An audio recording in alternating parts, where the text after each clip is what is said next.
Hi. So I use a machine called Higi, which is located in some supermarkets. Like the Meijer near my house has a Higi machine, and you can do things like blood pressure, pulse, weight, body mass index, and body composition. Now, body mass index by itself is absolute garbage. You should not trust it as a good measurement of how healthy or unhealthy you are in terms of fat. Um, but when you take it into consideration with several other factors, it can actually be useful. But on its own, it's garbage. And on my screen now, you can see that I periodically will go over to and have the Higi check these statistics for me. So if you take a look first at the blood pressure results, you can see it's fairly consistent, a little bit of fluctuation on the systolic, sometimes too high. And then it's a little bit weird because if you look at the 7th of January, it's yellow.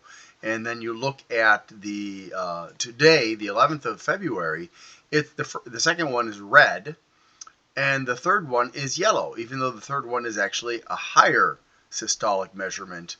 And the red one is also lower than both that one and the one from the 7th of January.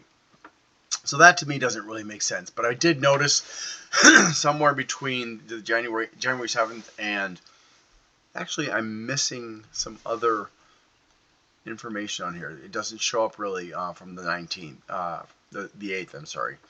And that's unfortunate. Let me try zooming out and see. Nope, it's not really being very helpful. Anyways, so this, I've noticed that somewhere between January and February, Higi did some changes to its software. I noticed that the blood pressure cuff became a lot slower and more sensitive. I'm not sure if it was good or bad, but at one point I had a test result that was really anomalous.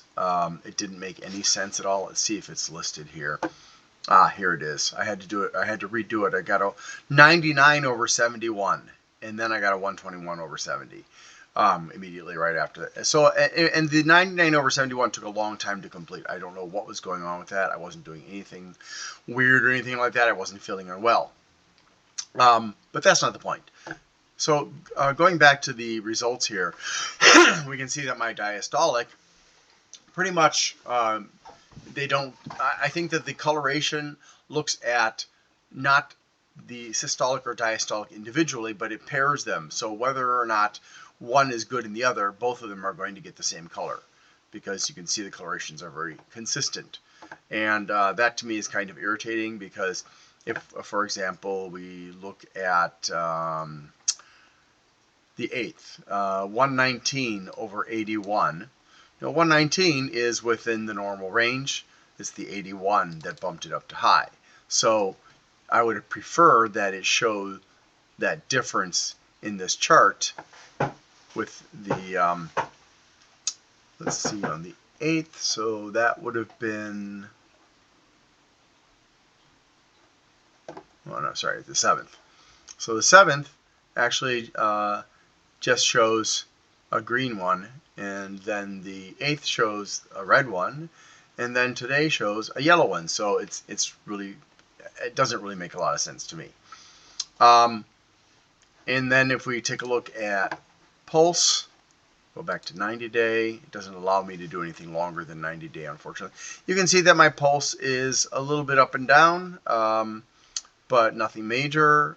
Sometimes it's low, but sometimes when often when I am having my blood pressure checked, I will be kind of meditating a little bit, and that could explain why my pulse was low, and I'm not worried about that. There's no big deal with that. My weight has been pretty consistent now.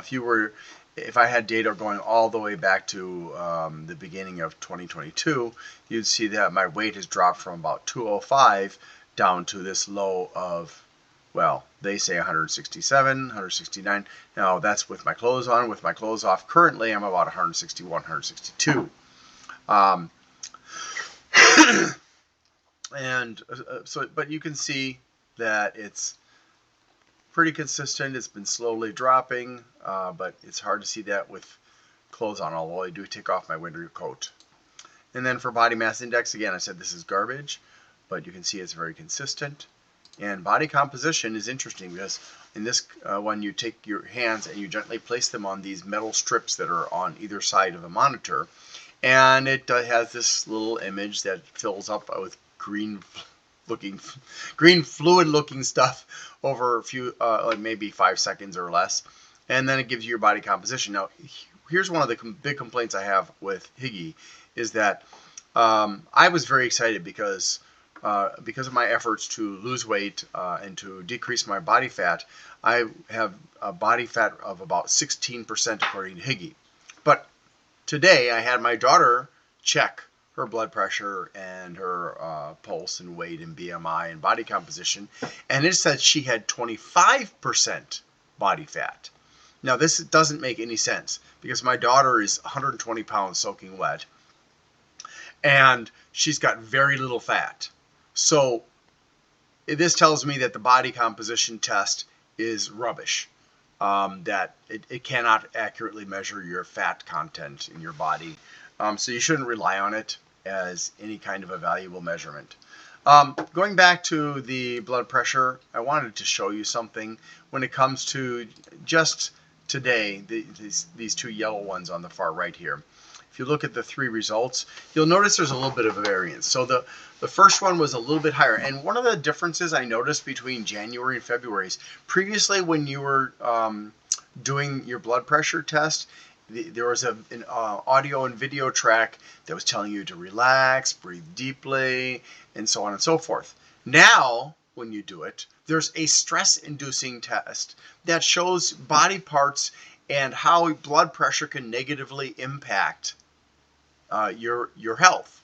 So I closed my eyes on that one because I don't want to see that stuff while I'm doing a blood pressure test. It's going to make my blood pressure go up. And I think that they're experimenting with us and doing that on purpose in order to determine if there is, if that manipulation actually has an impact. So I recommend that if you're going to a Higi machine, close your eyes during the blood pressure test so you don't have to see that stress-inducing imagery. So if we look at the first, if we look at these three, we can see the first one was high on 124/83, and then the second was 118/77, so that was better, normal on both sides, and then the third one was 119/70, also better. But I didn't do each test the same way, and this is what I mean. The first test, I did it exactly as they said to do it. I put my arm in the cuff. I put my palm face up. Now, they don't say this anymore, but previously with the old video, they would tell you to put your palm up. So I did that. With my palm up, took the test, and I got this high reading. And I thought, you know, I'm curious.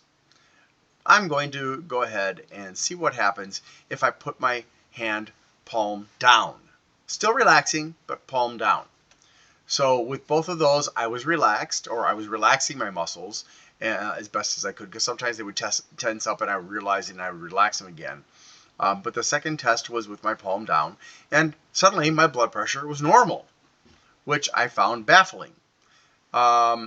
Just turning your hand, I don't understand why that would have improved my blood pressure, or if maybe it's just because I once again had my eyes closed and was doing like a mindfulness exercise, breathing deeply. And then on the last test, what I did is I tensed up my whole arm. And so I had my fists clenched, I had the muscles, my biceps, my triceps, my forearm muscles, all of them were clenched up. In fact, I had to adjust the position of my arm a little bit, and when I did, I was so tensed up that my shoulder popped. So we can see that the only significant difference was my diastolic got better, and my systolic only went up 1 point. Both still a lot better than the first test. But also interestingly, when I looked at pulse, which is taken at the same time as blood pressure, of course, what happened is my blood pressure, or my pulse, went from 58 to, which is low. So it's kind of weird because my blood pressure was high and my pulse was low. and then it went to a normal of 63, from 58 to 63, when I had my palm facing down. And then when I tensed up my arm, my blood pressure, unsurprisingly, because I'm exercising by tensing up my arm, went up to 78. So I thought that was really cool and a nice little experiment to conduct to kind of look at the accuracy of the machine. I think I probably should have done a fourth test where I redid it in the normal position, relaxed palm up, just to see if there was any difference or if it went back to the previous statistics or the original statistics. But I thought I would share this with you, and I would absolutely love it if you happen to use Higi machines somewhere or other. If you can share in the comments your experience with the Higi machine, or if there's other machines that do the same thing, I would love to hear about that too. So that's pretty much it for me. Thanks for watching, and I hope you have a good